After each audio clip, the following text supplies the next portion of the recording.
Take a look at this map.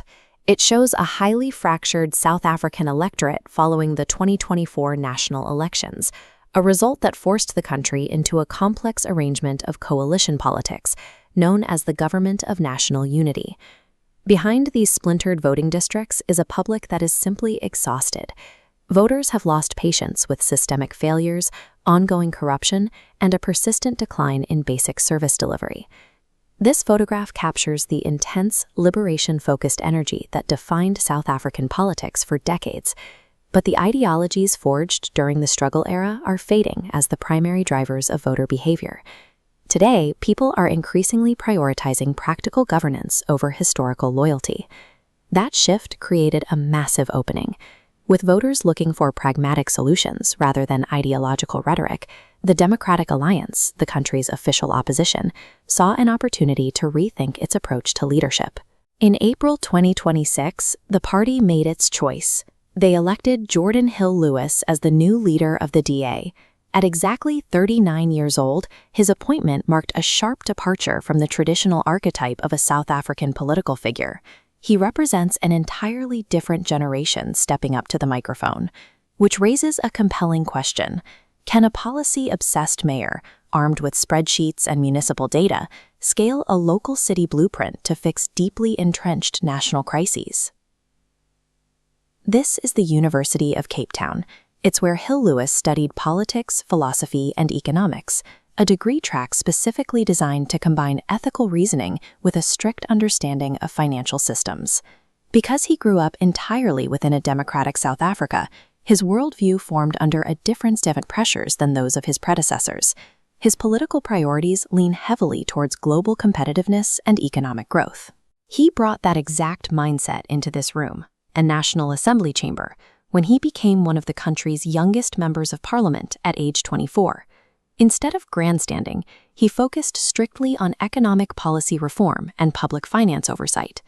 While others built their profiles through loud, populist messaging, Hill-Lewis took the unglamorous route. He spent his time analyzing government spending line by line and demanding institutional accountability. His entire political DNA is built on the premise that social crises are solved through administrative performance and measurable data, rather than emotional appeals. We can look at this coastal skyline to see how that theory works in practice. In 2021, Hill-Lewis was elected executive mayor of Cape Town, turning the country's second-largest city into a live proving ground for his administrative ideas. His mayoral term prioritized massive, tangible construction projects. The strategy was to use infrastructure investment as a physical tool to attract new business and stabilize the local economy. His most aggressive policy push tackled a nationwide vulnerability, the electricity grid.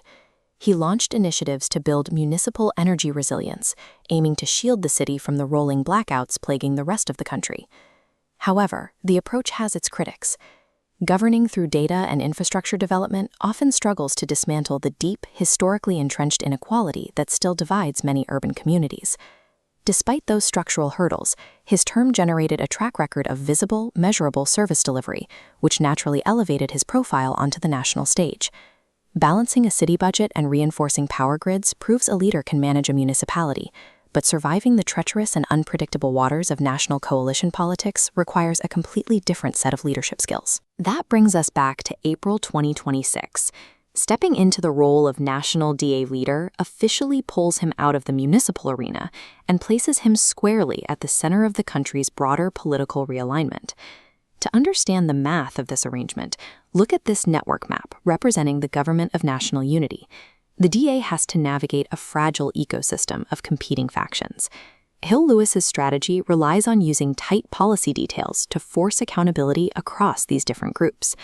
Under his direction, the DA is cementing its identity as the anchor of the coalition. The party is positioning itself strictly as the engine for economic predictability and governance reform. Because he doesn't rely on soaring charisma, his margin for error is razor thin. His long-term impact on a national scale will be judged entirely by his ability to actually deliver those promised outcomes. His rise suggests that the intense ideological battles of the 20th century are steadily making way for an approach focused almost entirely on pragmatic delivery. Voters across the entire political spectrum, along with international investors, are watching his tenure closely. he has become a vital test case for a new, younger generation of African leadership. For Geordin Hill-Lewis, the focus now shifts from administrative theory to the hard reality of national performance. His success will be measured by whether this policy-first approach can actually generate the outcomes South Africans are demanding.